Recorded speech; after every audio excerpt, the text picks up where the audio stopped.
राधे राधे दोस्तों, मैं इलेक्ट्रोमोपैथ doctor RB. Goswami group के सभी सम्मानित चिकित्सक बंधुओं का और यूट्यूब पर सभी फॉलोअर्स का हार्दिक अभिनंदन करता हूं। साथियों, हमें विगत महीनों से जो इलेक्ट्रोमोपैथिक पद्धति के अंतर्गत हम physiology, anatomy, materia medica, practice of medicine के सब्जेक्ट्स पर हम चर्चा कर चुके हैं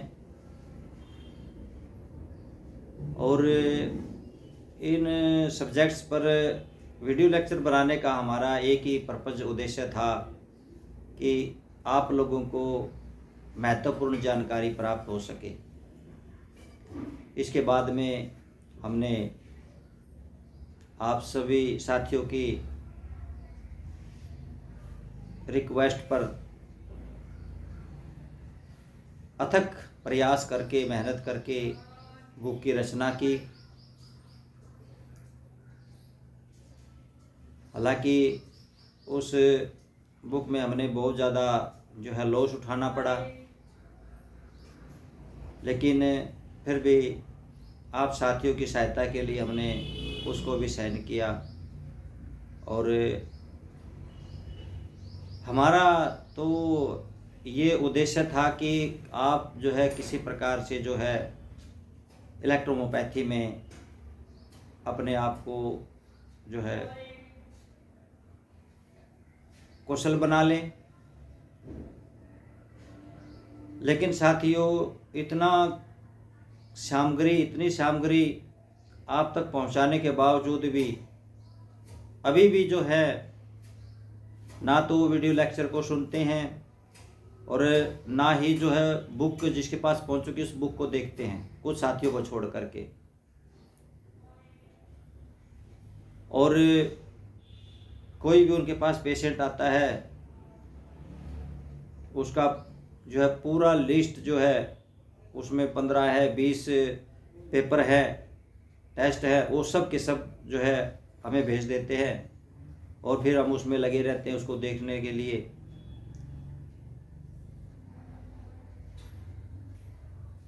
तो साथियों, मेरा कहने का तात्पर्य यही है कि पहले आप स्वयं जो है ट्रीटमेंट करें, जो वीडियो लेक्चर में बताए गए हैं उनको देखें और जो बुक में आपके पास में है उसमें देख करके पहले आप स्वयं जो है उसका उचित मात्रा में जो है औषधियों का सिलेक्शन करके, उसके उचित जो है ड्रॉप्स का जो है सिलेक्शन करके आप रोगी को उसकी आयु के अनुसार, उसके बॉडी वेट के अनुसार उसको दें। खान पान का विशेष जो है रोगी के जो है भोजन में ध्यान रखें। तो इन चीज़ों का ध्यान रखते हुए पहले जो है आप स्वयं अपने स्तर पर जो है ट्रीटमेंट करने का प्रयास करें। साथियों, कोई भी पेशेंट आता है, आप अपने दिमाग पर जोर लगाते नहीं हैं और सीधा जो है हमारे पास में जो है वो रिपोर्टें भेज देते हैं और बताते हैं कि बताइए इसका क्या ट्रीटमेंट दें। साथियों, इससे तो जो हमारी बुक की सार्थकता है वो उसका भी कोई अर्थ नहीं है और जो वीडियो लेक्चर हमने बनाए हैं उनका भी कोई अर्थ नहीं है। सब के सब जो एक रद्दी की टोकरी में जो है आपकी तरफ से वो रखे गए हैं। तो मैं सभी साथियों को ये जो है दोष नहीं दे रहा हूँ। हमारे बहुत से ऐसे साथी भी हैं जो बिल्कुल अब चल पड़े हैं, उनके लिए मेरी ओर से बहुत बहुत शुभकामनाएं हैं और इसी तरह से जो वो प्रैक्टिस करते रहें।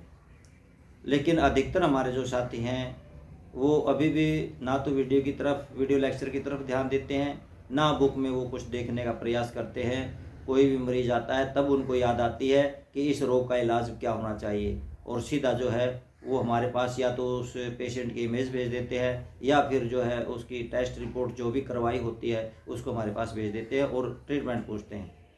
तो साथियों, ऐसे कब तक आप ट्रीटमेंट पूछते रहोगे?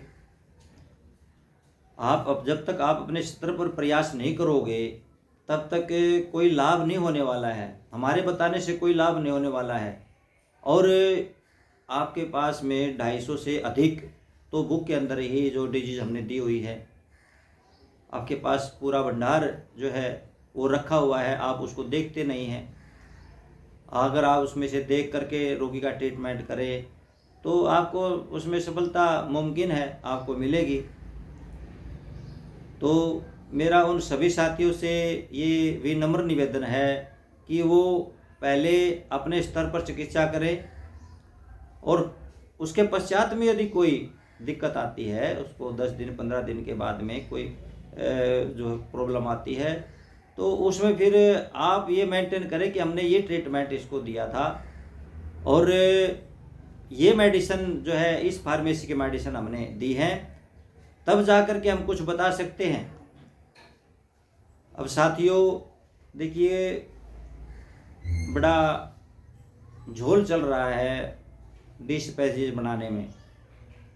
कोई करोड़ से बना रहा है, कोई जो है मदर टिक्चर से जो है बना रहे हैं, कोई ड्राई हर्ब से बना रहा है, अलग अलग सब जो है अपने अपने उसमें लगे हुए हैं।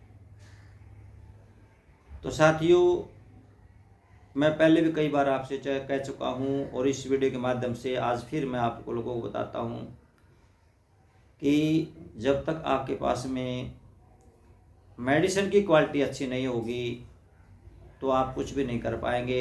आप चाहे कितना भी अच्छा ट्रीटमेंट प्रोटोकॉल मेडिसिन सिलेक्शन क्यों ना कर ले, आप बिल्कुल भी जो है उसमें जो सफलता प्राप्त नहीं कर पाएंगे। इसलिए पहले अपनी जो है मेडिसिन की क्वालिटी की जांच कर लें और उसके बाद में जो है फिर ट्रीटमेंट आप करें, तो उसमें आपको सफलता मिलने के चांस बहुत ज़्यादा हो जाते हैं। तो आइए साथियों, उम्मीद करता हूं कि आगे से हमारे साथ इस चीज़ का ध्यान रखेंगे कि सीधा ही जो कोई पेशेंट आया सीधे हमारे पास ना भेजे। पहले अपने स्तर पर जो है जो बुक में दिया है उसकी सहायता ले, कुछ अपना विवेक का यूज करे उसमें और जो है मेडिसिन उसको दे। जब आप दिमाग पर अपना यूज करेंगे तभी तो आपको जो उसकी प्रैक्टिस होएगी, आप प्रैक्टिस कर पाओगे। तो कहते हैं ना कि वो रसरी के आवत जावत तल पर परत निशान, practice makes a man perfect. तो जब तक आप खुद अपने दिमाग का उसमें प्रयोग करना नहीं शुरू करेंगे तब तक जो है सफलता के चांस नहीं है और आप एक सफल चिकित्सक नहीं बन सकते। तो ये इतना मैटर मैंने आपके पास भेजा है, वो इसीलिए भेजा है कि आप इसको पढ़ो, बार बार पढ़ो और जो है पेशेंट आए तो उसको पेशेंट को अपने विवेक के अनुसार जो उसको दो। तो साथियों, आज के जो है हमारी डिजीज है वो एंजाइना पेक्टोरिस है, जिसको हम जो है हृदय की वेदना या मतलब पीड़ा, चेस्ट पेन जिसको बोलते हैं। इस रोग में क्या है कि साथियों, छाती में जो है ऐसा महसूस होता है किसी ने जो है छाती को ऐसे मरोड़ रखा हो, निचोड़ दिया हो, स्क्वीज कर दिया हो, इस तरह का जो है रोगी को एहसास होता है। छाती में भारीपन महसूस होता है, पेन होने लगता है, दर्द महसूस होता है। साथियों, एंजाइना का रोग जो है वो अचानक हो जाता है, इसका अटैक जो है अचानक होता है और कई बार क्या है कि बार बार भी हो जाता है। साथियों, जब हृदय की हमारी जो मांसपेशियां मसल्स हैं उनको पर्याप्त मात्रा में जो है ऑक्सीजन या ब्लड की सप्लाई नहीं मिलती है, तब ये स्थिति जो है क्रिएट हो जाती है एंजाइना पेक्टोरिस की। जब तक हृदय को उसकी मात्रा के अनुसार जो है उसको जितनी सफिशिएंट मात्रा उसको मिलती रहेगी तब तक कुछ नहीं होने वाला है। तो साथियों, जिन लोगों में जब ये इस प्रकार की स्थिति बन जाती है तो उनको कई बार तो मतलब एक बार जो है आवृत्ति हो जाती है, कई बार ऐसा होता है कि बार बार भी उसको ये प्रॉब्लम होने लगती है, दिन में 2 बार 3 बार 4 बार भी होने लगती है। तो इसका कारण तो आपको मैंने बता दिया है कि ब्लड की आपूर्ति न होना, साथियों, ब्लड जो है शरीर में अनेक प्रकार के जो पोषक तत्व है उनको लाने ले जाने का काम करता है, और जो हमारी मांसपेशी तक पहुंचाता है, जिसे मांसपेशी की जो सेल्स हैं, कोशिकाएं हैं, वो उसे पुष्ट होती हैं। और जब ब्लड उचित मात्रा में जो है ऑक्सीजन या पोषक तत्व, न्यूट्रिशन वगैरह मांसपेशी तक नहीं पहुंचा पाता, उसमें कुछ रुकावट आ जाती है, अनियमितता आ जाती है, तब जो है हार्ट में जो है हार्ट की मांसपेशियों में बहुत ज़्यादा दर्द महसूस होने लगता है। उसके कारण जो है ये प्रॉब्लम हो जाती है। और कुछ जो है जो हमारी कोरोनरी होती है, LAC RAC जिसको हम बोलते हैं, लेफ्ट आर्टरी कोरोनरी और राइट आर्टरी कोरोनरी, इनमें क्या होता है साथियों, हमारे अपने बिगड़े हुए लाइफस्टाइल के कारण जो है, खान पान के कारण जो है, उनके अंदर प्लाक जो है वो इकट्ठा हो जाता है, उनमें रुकावट आने लगती है, वे धीरे धीरे जो है वे मांस जो आर्टरी है वो हार्ड होने लगती है, जिसे हम जो है एर्थ्रो जिसको हम क्या कहते हैं कि एर्थ्रोस्क्लेरोसिस, यानी कि धमनी की कठिनता जो हार्डनेस हो जाती है उसमें, तो उसके कारण भी ये प्रॉब्लम आ जाती है। तो साथियों, एंजाइना जो है, एक तो जो है कुछ लोग में जो है जो श्रम करते हैं, शारीरिक श्रम करते हैं, मेहनत करते हैं, उन लोगों को भी प्रॉब्लम हो जाता है, क्योंकि उसमें सर्कुलेशन जो है ज़्यादा बढ़ जाता है, और फिर पर्याप्त रक्त जब नहीं मिलता तो वहाँ पर पेन होने लगता है। और दूसरा है जो साथियों जिसको अस्थिर एंजाइना बोलते हैं। तो वो क्या है कि साथियों, अस्थिर वो किसी भी कारण से जो है मांसपेशी में रक्त की सप्लाई जो है बाधित होना, तो उसको हम अस्थिर एंजाइना बोलते हैं साथियों।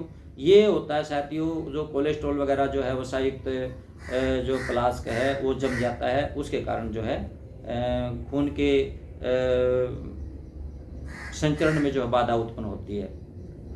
तो साथियों, लक्षणों की इसके बात करें तो छाती में हैवीनेस, चेस्ट में पेन होने लगता है, घबराहट होने लगती है, उल्टियाँ वगैरह होने लगती हैं, और कंधे में या गर्दन में जो है जकड़न महसूस होने लगती है, और जो है छाती में मतलब जलन जैसे कोई अग्नि से लग रही हो, इस टाइप का जो है इरिटेशन सा जो है वो भी रोगी जो है फील करता है।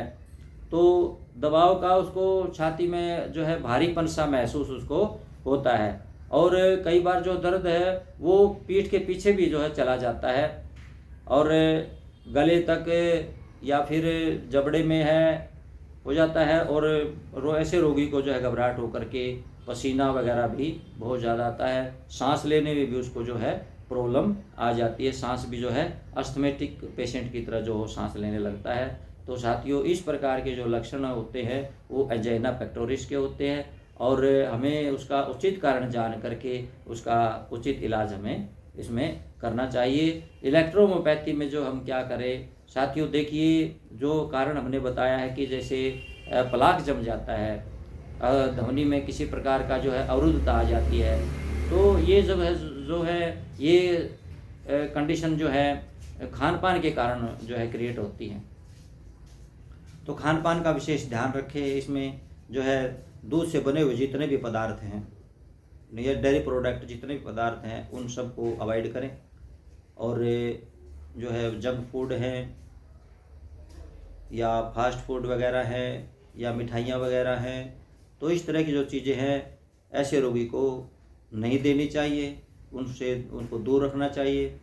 और ज़्यादा मात्रा में जो है फ्रूट्स वगैरह, सलाद वगैरह जो है ऐसी चीज़ों का जो है सेवन उसमें करना चाहिए, हरी सब्जी का सेवन करना चाहिए। तो ऐसे रोगी को जो है बॉडी वेट के अनुसार उसको फ्रूट भी दें, और जो है सलाद वगैरह का ज़्यादा से ज़्यादा प्रयोग कराएं। तो उसके साथ साथ में फिर हम इलेक्ट्रोहोम्योपैथी में जो है इसमें क्या औषधि हम दे सकते हैं। तो साथियों, इसके लिए क्योंकि ब्लड की सप्लाई ना पूछने के कारण जो ये प्रॉब्लम होती है, तो साथियों हमें यहाँ पर जो है BP, BC, C1, और BE। साथियों इन सब की जो है हमें 10-10 ड्रॉप 30 ml में डालनी है और जो है इसमें से 10 बूंद दिन में 4 बार रोगी को दें। और एक्सटर्नल यूज के लिए जो है हम रोगी को जो है कंप्रेक्स इसमें दे सकते हैं A2C5BEWE L1। तो इन सब की जो है साथियों 12-12 ड्रॉप जो हैं वो हम D3 से लेंगे और उसका कंप्रेक्स बनाएंगे। उसमें से 2 ml मेडिसिन या 40 बूंद जो हैं वो 2 लीटर हल्के गुनगुने पानी में उसको डाल करके जो है चेस्ट के ऊपर जो है उसको कंप्रेक्स दें। 15 से 20 मिनट कम से कम उसको रखें। तो साथियों बहुत ही जो है पेशेंट को तत्क्षण आधे घंटे के अंदर अंदर जो है वो आराम उसको हो जाता है। तो साथियों उम्मीद करता हूँ कि आज का जो ये वीडियो लेक्चर है आपको ज़रूर पसंद आया होगा और अपने कमेंट्स ज़रूर करें और जो है आगे हम किस विषय पर चर्चा करें आप सभी साथियों से जो है हम जानने का प्रयास करेंगे। पोस्ट के माध्यम से आप बताइए और किस पर हम चर्चा करें, क्योंकि तकरीबन जो है हम सभी रोगों पर चर्चा कर चुके हैं। हमारे पास अभी कोई रोग ऐसा मेरे ख्याल से तो नहीं रहा है। फिर भी अगर कोई बचता है तो आप मुझे याद दिला सकते हैं तो हम उस पर भी चर्चा करने का प्रयास करेंगे। तो साथियों आज के लिए जो है हमारा बस इतना ही है और सभी साथियों को मैं जो है अपनी तरफ से राधे राधे